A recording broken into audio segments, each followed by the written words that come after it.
Assalamualaikum warahmatullahi wabarakatuh. Para kadang mangir di seluruh Nusantara dan di seluruh jagat maya. Kali ini ada cerita yang cukup heboh bahwa keturunan-keturunan mangir adalah para ahli pembuat emas murni. Coba bayangkan bagaimana emas dibuat oleh para keturunan mangir dengan ilmu yang didapat oleh Roro Pembayun dari gurunya ya yang bernama Pangeran Benowo. Jadi Roro Pembayun mendapatkan ijazah keilmuan cara membuat emas dari gurunya Pangeran Benowo. Pangeran Benowo mendapatkannya dari Joko Tingkir, bapaknya. Kemudian Joko Tingkir mendapatkan tentu saja dari gurunya Sunan Kalijogo yang mendapatkan ilmu itu dari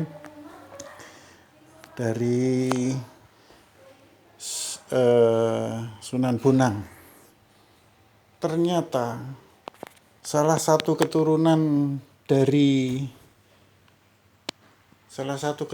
dari Tramangir mempunyai keahlian ini di dalam rangka menipu Belanda, yaitu permaisuri Ratu Blitar yang menjadi permaisuri dari Pakubuwono I. Saat Pakubuwono I ditagih hutang oleh VOC, sehabis perjanjian peperangan dengan Amangkurat III yang berakhir dengan diusirnya Amangkurat III ke Sri Lanka, diasingkan, kerajaan kosong, tiba-tiba muncullah penyelamat, yaitu istrinya Kanjeng Nyai Ratu Blitar yang membawa 2 gentong emas. Belanda tentu saja terkejut ketika menagih hutang, ternyata yang ditagih punya untuk pembayarannya. Maka Pakubuwono I diizinkan oleh Belanda menjadi raja di Kartasura. Kemudian Nyai Ratu Blitar atau Nyai Ratu Gusik-Kusumo ini putri dari keturunan Mangir yang ada di Tapos, Depok, Kiai Besot ini kemudian menjadi ibu daripada Amangkurat IV. Jadi Raja Amangkurat IV sesudah Pakubuwono I adalah Amangkurat IV, dan dia juga melahirkan para pahlawan-pahlawan nasional. Ketika Amangkurat IV diangkat menjadi raja, kembali dia menyelamatkan kerajaan, dan ketika Pakubuwono II menjadi raja, ketika itu pasukan pelarian Cina mengangkat Mas Garendi sebagai raja di Kartosuro. Mas Garendi adalah Amangkurat ke-5. Tentu saja Belanda terkejut dengan kekalahan itu. Ternyata salah satu pemimpin pergerakan tentara Cina itu adalah Shou Panjiang atau Kiai Sepanjang. Ternyata dia bukan orang Cina. Dia adalah keturunan dari Untung Suropati, putra dari Untung Suropati. Jadi dia ini adalah salah satu ahli bom yang dimiliki oleh Mangkunegoro I. Pangeran Sambernyawa menjadikannya rekan untuk menggempur Pakubuwono II. Pakubuwono II lari ke Ponorogo dan kemudian dia tidak punya apa-apa lagi. Saat kembali ke Kartosuro, pasukan yang Cina sudah diusir oleh Belanda. Belanda kembali kaget ketika Pakubuwono II bisa menyediakan emas, bergentong-gentong emas. Dari mana? Dari mana emas itu? Ternyata putri nenek nda dari Pakubuwono II yaitu Nyai Ratu Blitar mempunyai kemampuan untuk membuat emas. Nah, rahasia pembuatan emas ini sederhana, sederhana sekali. Jadi Ratu Pakubuwono ini mengumpulkan orang-orang untuk berzikir. Zikirnya juga mudah. Zikirnya adalah Ya Hayyu Ya Qayyum, Bismillahirrahmanirrahim, Ya Hayyu Ya Qayyum, Birahmatika Ya Arhamar Rahimin, 41.000. Nah, dikumpulkannya jadi banyak. Bahan dasar untuk membuat emas ini adalah kolang-kaling, kemudian buah sawo kecek, kemudian tebu, kemudian satu lagi kunyit. Ini 4 buah ditambah dengan 2 daun, yaitu daun waru dan daun jati sebanyak 3 lembar. Kemudian direndam ke dalam air kelapa. Air kelapa ini kemudian ditaruh di atas tempat yang tertinggi di rumah, kemudian didoakan bersama-sama atau sendiri sebanyak 41.000 kali. Bismillahirrahmanirrahim, Ya Hayyu Ya Qayyum, Birahmatika Ya Arhamar Rahimin, selama 41 hari, sehari 1000. Nah, ini guyon-guyon maton. Ini adalah sejarah yang lucu, tetapi saya yakin masih banyak kiai-kiai yang mengamalkan sehingga mereka punya emas. Nah, ini kan luar biasa ini.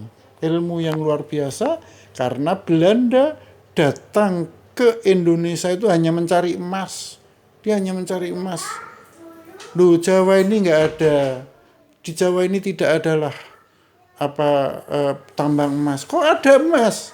Ternyata ilmu kolang-kalingnya Sunan Kalijogo ini betul-betul ada, dan dengan emas itulah Roro Pembayun dan Bagus Wonoboyo masuk ke dalam lingkungan benteng Batavia di tahun 1627 hingga 1629. Mereka menjadi pengusaha. Kemudian Keraton Jogja. Keraton Jogja itu juga dibangun dari emas yang dimintakan dibuat oleh Ratu Blitar, yang ternyata Ratu Blitar kan neneknya Hamengkubuwono I. Nah, Hamengkubuwono I dikasihlah emas oleh salah satu keturunan Mangir, yaitu kalau nggak salah saya Ratu Herawati namanya, yang makamnya ada di desa Bantul, lupa saya tempatnya. Jadi emas ini gampang sekali, tapi masalahnya belum tentu berhasil kalau yang membuat orang selain dari keturunan Terah Mangir. Ini akan menjadi sumbangan yang luar biasa bagi masyarakat yang sekarang. Barangkali saya juga dimarahin oleh Terah Mangir, tapi ini kan sesuatu yang logik saja. Barangkali sesuatu yang logik itu bisa diakali wong selama 41 hari bisa menjadi emas. Tapi ya itu tergantung masing-masing daripada manusianya. Kalau sudah kepepet, Sunan Mangkunegara juga minta ilmu ini kepada nenek endanya, yaitu Ratu Blitar. Yang lucu, Ratu Blitar ini dimakamkan ketika wafat pada tahun 1737,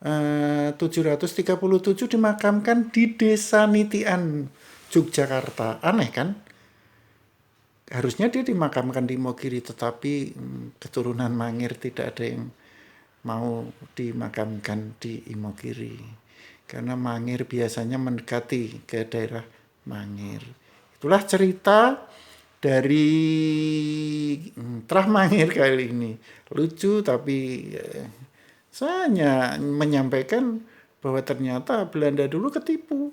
Karena pada waktu penyerangan Raffles ke Keraton Jogja, bayangkan tentara apa? Raffles itu tentara Inggris itu masuk mengambil 2 gerobak emas. Dari mana? Jawa itu nggak ada tambang emas yang bisa digali sedemikian besar kecuali Irian saat ini. Nah demikianlah sahabat Mangir cerita tentang emas buatan Ratu Pak Blitar, Ratu Pakubuwono, istri Pakubuwono pertama yang menjadi ibunda dari Amangkurat IV dan menjadi nenek enda Pakubuwono II. Saat membangun Pakubuwono II, membangun Solo, dari mana duitnya? Kalau bukan dari emas itu, dan Belanda dibuat terperangah. Kok ada emas bergentong-gentong yang lucu? Bentuk emasnya itu adalah betul-betul seperti buah kolang-kaling, sawo kecik. Nah, kalau cerita yang menarik, tentu silahkan dicoba. Belum tentu ada hasilnya, tapi kalau kita baca ya hayy ya qayyum bismillahirrahmanirrahim birahmatika ya arhamar rahimin selama 41 hari, ya tentu ada hasilnya. Maksudnya tentu diberi oleh Allah meskipun belum tentu emas. Cerita lain akan saya sampaikan kepada seluruh kadang Mangir, hal-hal yang lucu, nggak usah serius, terutama di dalam menghadapi 17 Agustus kemerdekaan Indonesia yang ke-78 ini. Terima kasih. Assalamualaikum warahmatullahi wabarakatuh. Al-Fatihah.